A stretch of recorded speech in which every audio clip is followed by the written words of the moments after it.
הבאנו שלום, הבאנו שלום, הבאנו שלום. సర్వ సృష్టికర్త, జీవన మరణదాత, సర్వేశ్వరుడైన ఘనమైన యేసు ప్రభువారి దివ్యనామంలో యూట్యూబ్ ద్వారా వీక్షిస్తున్న మీకు అందరికీ శుభములు, దీవెనలు, ఆ దేవదేవుని ఆశీర్వాదం తెలియజేస్తున్నాను. రండి, ఈ ప్రభుదిన ముందు ఇర్మియా గ్రంథము 52 అధ్యాయాలు 1364 వచనాలు ఉన్న ఇర్మియా అంటే యెహోవా స్థిరపరచువాడు, యెహోవా ఉన్నత స్థానంలో ఉంచువాడు.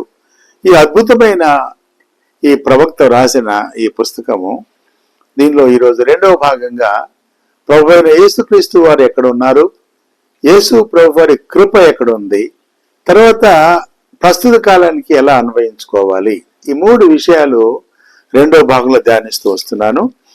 ఈరోజు మరి ప్రభు అయిన యేసుక్రీస్తు వారు ఎక్కడ ఉన్నారు, ఒక వాక్యం చదువుతున్నాను. 31 the book of Jeremiah chapter 31 verse 31. దీనిలో స్పష్టంగా యేసు ప్రభు వారు కనపడుతున్నారు. 31 చదువుతున్నా. I'm reading book of Jeremiah chapter 31 verse 31. ఇదిగో నేను ఇజ్రాయేలు వారితోనూ యూదా వారితోనూ క్రొత్త నిబంధన చేయు దినములు వచ్చుచున్నవి, ఇదే యెహోవా వాక్కు. ఒక విషయం గమనించండి దయచేసి. పాత నిబంధనలో ఎక్కడైనా సరే యెహోవా వాక్కు, యెహోవా మాట, యెహోవా దూత, యెహోవా స్వరము, యెహోవా పలుకు, యెహోవా సేనాధిపతి అని వస్తే అది 100% ప్రభు అయిన యేసు క్రీస్తు వారికి ముంగుర్తులే. కాబట్టి పాత నిబంధనలో యేసు ప్రభు వారు ఉన్నారు, పాత నిబంధనలో త్రిత్వం ఉంది, సృష్టికార్యం ఉంది. కాబట్టి ఎక్కడ కూడా యెహోవా వాక్కు అని వచ్చినప్పుడు అంటలం చేసుకోండి, అది speaks about lord Jesus Christ. సరే, మంచిది అంటున్నాడు ఇక్కడ. క్రొత్త నిబంధన చేయు దినములు వచ్చుచున్నవి. ఈ పాత నిబంధన అయిన తర్వాత, పాత నిబంధనలో ఆదాము తర్వాత మానవుడు పాపం చేశాడు కాబట్టి ఆదాము పాపం వల్ల సంక్రమించిన ఆ పాప ఫలితంగా దేవుడు మానవుడికి దూరంగా మానవుడు వెళ్ళిపోయాడు. కాబట్టి మరలా మానవ జాతి అర్పిస్తున్న బలుల ద్వారా, రక్తపోక్షణ ద్వారా రక్షణ కలుగుదు. కాబట్టి ఆ దేవాది దేవుడు మానవుడిగా లోకానికి వచ్చి సమస్త మానవుల కొరకు మరణించి మరణాన్ని జయించి మృత్యువును గెలిచి లేచాడు. కాబట్టి ఆ పాప పరిహారార్థ కార్యము ద్వారా మరలా నీవు నేను ఆ దేవదేవుని సహవాసంలో కొనసాగుతున్నాము. అదే క్రొత్త నిబంధన. క్రొత్త నిబంధన అంటే తండ్రి అయిన దేవుడు మానవాళి కొరకు యేసు ప్రభుని లోకానికి పంపించటమే క్రొత్త నిబంధన. పాత నిబంధన ధర్మశాస్త్రం గురించి వ్రాయబడితే, క్రొత్త నిబంధన రక్షకుడు మెస్సియా అయిన యేసు ప్రభు గురించి వ్రాయబడింది. కాబట్టి ఇక్కడ ప్రభు అయిన యేసు క్రీస్తు వారు. ఇంకా రెండవ విషయం చూస్తే, మెస్సియా మంచి కాపరి, నీతి చిగురు అని కూడా ఇర్మియా 23:5 ఉంది. ఇది కూడా యేసు ప్రభు వారికి ముంగుర్తే. మెస్సియా ఆయన మంచి కాపరి, యేసు ప్రభు వారి మంచి కాపరి, ఆయన గొప్ప కాపరి, ఆయన ప్రధాన కాపరిగా మధ్యాకాశంలో రాబోతున్నాడు. Is a good shepherd, is a great shepherd and is the chief shepherd. నేను చదువుతున్నాను. I'm reading the book of Jeremiah chapter 23 verse 5. ఇది యేసు ప్రభు వారికి ముంగుర్తుగా ఉంటుంది. నేను చదువుతున్నాను. యెహోవా ఇలాగూ ఆజ్ఞయించుచున్నాడు, రాబో దినములలో నేను దావీదునకు నీతి చిగురును పుట్టించుదను, అతడు రాజై పరిపాలన చేయును, అతడు వివేకముగా నడుచుకొనుచు కార్యము జరిగించును, భూమి మీద నీతి న్యాయములను జరిగించును. నీతి చిగురు దావీదు కుమారుడిగా యేసు ప్రభు లోకానికి వస్తారు అనే మాట కూడా వ్రాయబడింది. కాబట్టి ఇర్మియా గ్రంథంలో యేసు ప్రభు వారు ఉన్నారు అనే మాట మరొకసారి జ్ఞాపకం చేసుకుంటాం. తర్వాత మూడో విషయం ఏంటంటే, రోమాలో అంగలార్పు అనే మాట మత్తయి సువార్తలో ఉంది. ఇది ఎప్పుడంటే యేసు ప్రభు వారు జన్మించిన సమయంలో అక్కడ బాలుడైన యేసు ప్రభువుని చంపాలని హేరోదు చేసిన ప్రకటనకు అనేక మంది బాలులను చంపుతున్న ఆ నేపథ్యాన్ని గుర్తు చేస్తూ ముందుగానే దాదాపుగా యేసు ప్రభు జన్మించడానికి ముందుగా ఒక 500-600 సంవత్సరాల ముందుగానే రామాలో అంగలార్పు వినబడుతుంది అనే మాట ఇర్మియా గ్రంథం 31:15 ఉంది. గమనించండి, ఏదైతే ఇర్మియా 31:15 ఉందో అదే వాక్యము మత్తయి సువార్త 2:17 ఉంది. చూడండి, పరిశుద్ధ గ్రంథము సత్యమైన వాక్యము, యథార్థమైన నీతి వాక్యము, దేవుని పరిశుద్ధాత్మ దేవుని ప్రేరణ చేత రాయబడిన ఈ పరిశుద్ధ గ్రంథము చదవండి. వాక్యము 3 విషయాలు జ్ఞాపం చేసుకోవాలి. వాక్యము ధ్యానించాలి, వాక్యము చదవాలి, వాక్యము మనలో నిలవాలి. ఈ 3 విషయాలు జ్ఞాపం చేసుకుంటే అంటున్నాడు కదా, ఇది దేవుని యేసు ప్రభు గుర్తుగా రామాలో అంగలు. 4వ విషయం చూసుకుంటా ఉంటే మందిరము యొక్క పరిశుద్ధత ఇర్మియాలో చెప్పబడింది. మెస్సియా ఆకాంక్ష కూడా మత్తయి సువార్త 21లో కూడా దేవుని మందిరాన్ని దొంగల గుహగా మార్చుతున్నప్పుడు దాన్ని శుద్ధీకరించాడు ప్రభువారు. ఇది కూడా మందిరము శుభ్రంగా ఉండాలి, నీ హృదయ మందిరం శుభ్రంగా ఉండాలి, నా హృదయ మందిరం శుభ్రంగా ఉండాలి.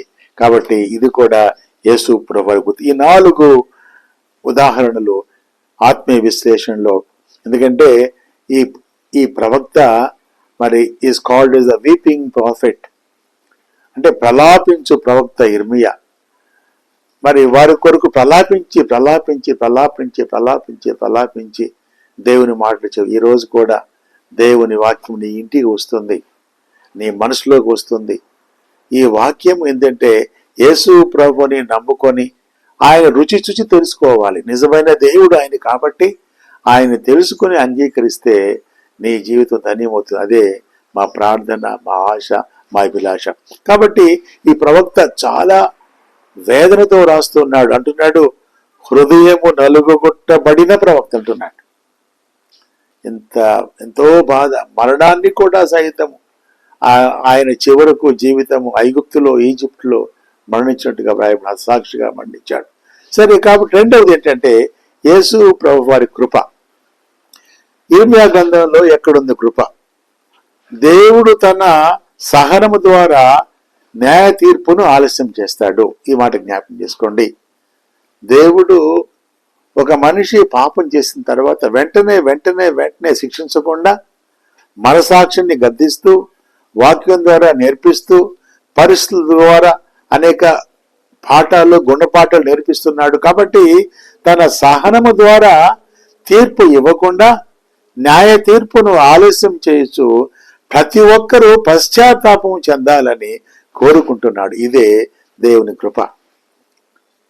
శిక్షకు వెళ్ళవలసిన నీవు నేను శిక్షించబడకుండా రక్షించబడి దేవుని కుమారులుగా, కుమార్తెలుగా మార్చబడే ఈ అద్భుతమైన ఈ విషయం ఏంటంటే ఇదే దేవుని కృపా కార్యము.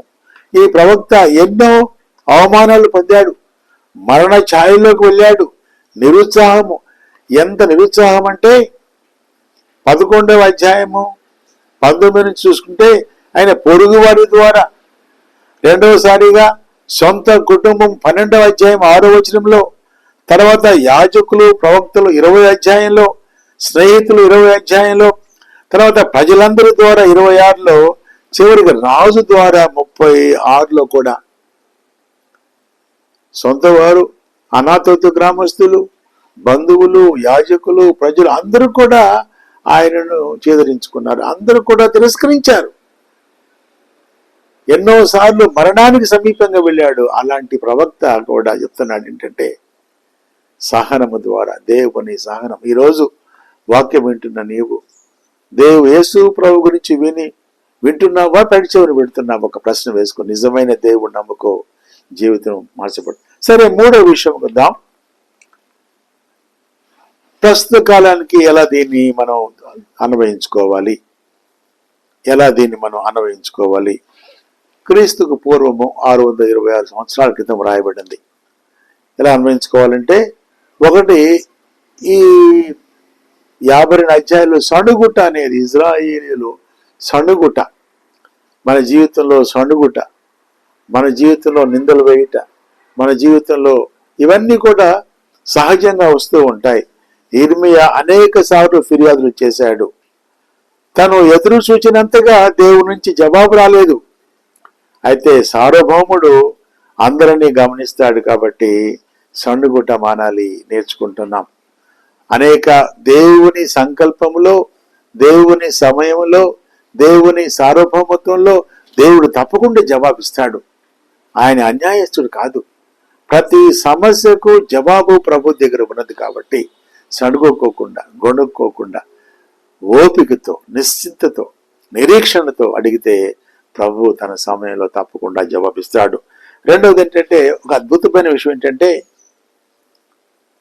ఆయన కుమ్మరి, మనము జిగటమన్ను. చూడండి, ఈ 18వ అధ్యాయంలో అద్భుతమైన, ఈరోజు నువ్వు కూడా, నేను కూడా ఏ పరిస్థితుల్లో, ఏ దేశంలో ఉన్నా సరే ఇర్మియా 18వ అధ్యాయం చదవండి.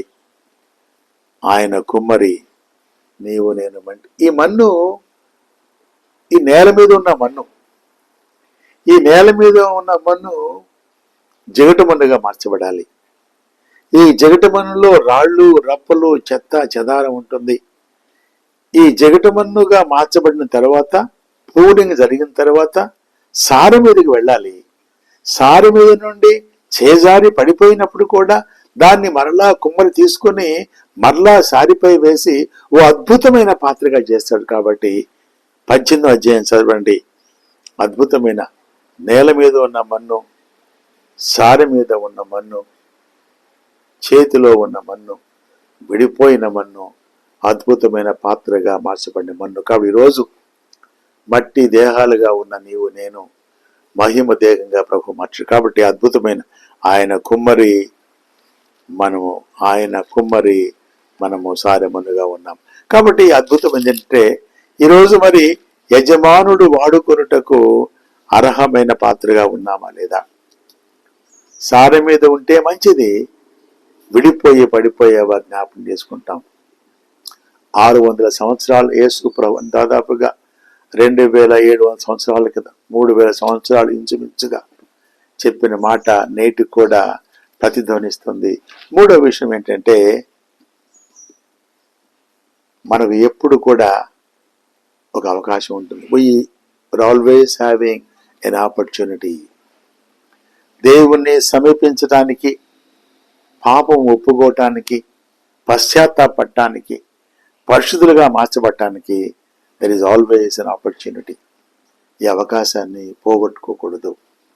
వాక్యం వింటున్న నీవు ఏ ప్రాంతంలో, ఏ దేశంలో, ఏ పరిస్థితి ఉన్నా సరే, నా విన్నపం ఏంటంటే, there is an opportunity for you. Don't miss this opportunity. 30వ అధ్యాయం మరలా చదవండి. 38, 17, 19 చదవండి.